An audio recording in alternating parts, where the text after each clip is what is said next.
It's Monday, and the stage is set. The NASCAR race at Martinsville is over, and we've got Denny Hamlin, Chase Briscoe, Kyle Larson, and William Byron. They are headed to the last NASCAR race of the year.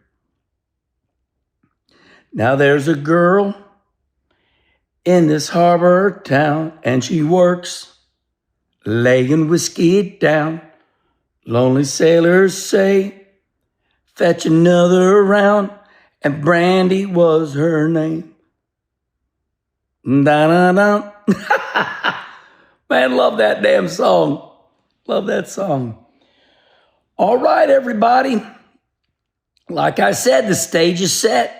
And I say my choice is going to be Denny Hamlin dueling it out with William Byron. Those two are going to go at it. But I think Denny Hamlin's going to win it all. I want him to win it all. Just because of my feelings that Denny's going to run a couple more years. His clock is ticking, and I think it'd be a great win. But I want to be clear about something that I think is worthy of saying. All that bitching, all that moaning all year long about points didn't even matter. Did not even matter. Joey Logano getting into the championship round a year or two ago was an anomaly. It was just something that rarely happened in life. Alex Bowman was light at the scales 2 years ago, and that put Joey Logano in the race, put him in the championship round. That was an anomaly. That means that was weird, that was strange. That never happens.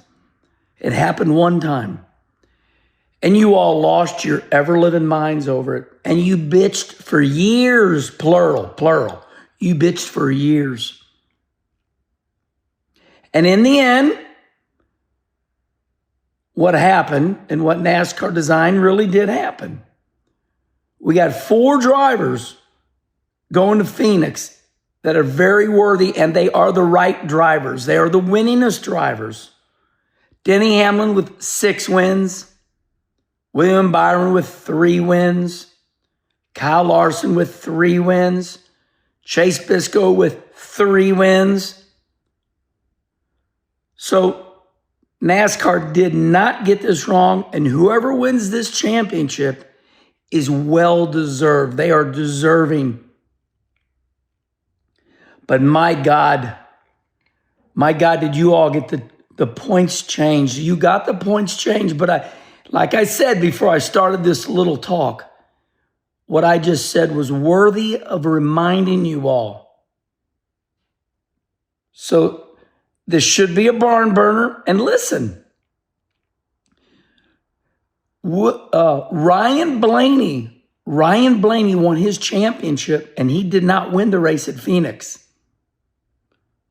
So Ryan Blaney, who is not in the Final Four, he can win Phoenix, and he can keep a championship driver locked out. So Denny Hamlin could run second at Phoenix next week, and Ryan Blaney win the race. Oh, yeah. The champion does not have to be the winner because it's already happened. If you remember, Ross Chastain won the race at Phoenix, and Ryan Blaney runs second or third, and he was your champion. So we got 4 drivers that are big-time winners. They're worthy of being at Phoenix, but they don't have to win Phoenix to win it all, because history can very well repeat itself. And remember, Phoenix is a Penske track. So look for Ryan Blaney to win next week at Phoenix. And then your champion be one of our Final Four. That can happen. That's a scenario.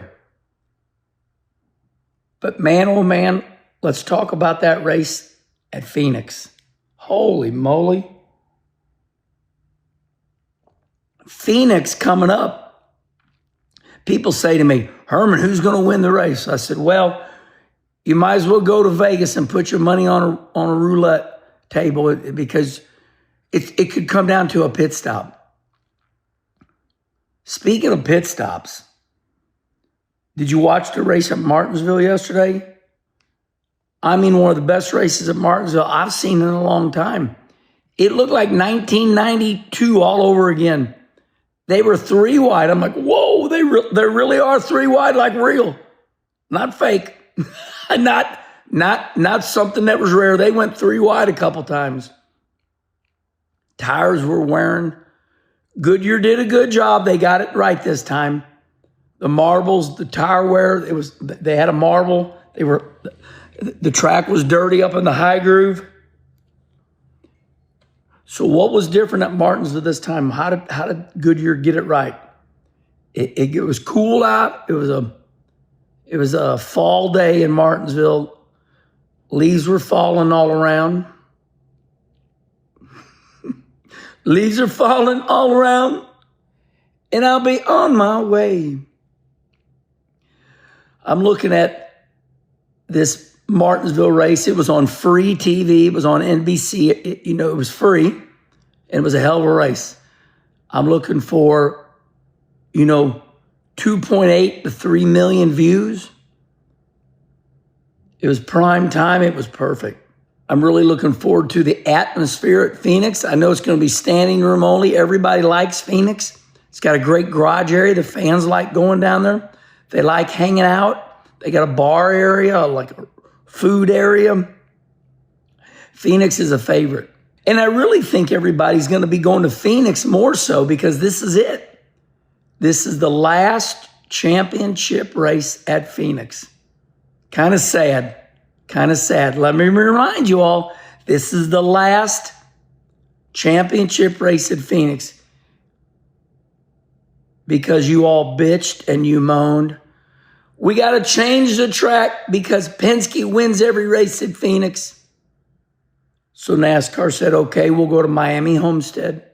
NASCAR's going to Miami Homestead next year to determine the champion. Then you bitched and moaned about the points because of the unique circumstances of Joey Logano accidentally getting in because Alex Bowman was light on the scales at Charlotte, and they're going to change the points. They're changing the track. They're changing the points because you complained so badly. Now, Mark Martin's going to be sitting right here next week. Mark Martin's going to be sitting right here. Mark Martin going to be sitting right there next week. Oh, yeah. Oh, yeah. And we'll put Matt Martin, his boy, right over there. Rumor has it that Matt Martin bought Mark Martin a new coffee cup. I think you're going to like it. I know what it is. All right, everybody. Respond right here. I think everything's perfect right now. I don't think there's anything wrong. Not one thing wrong. As far as Chase Elliott and Ryan Blaney not making the championship 4, it's real sports. It's real sports. There's not a thing you can do about it. They just didn't run good enough. They ran good, though. Chase Elliott and Ryan Blaney were in the top 5. They ran good. All right, everybody. Here we go. Respond right here.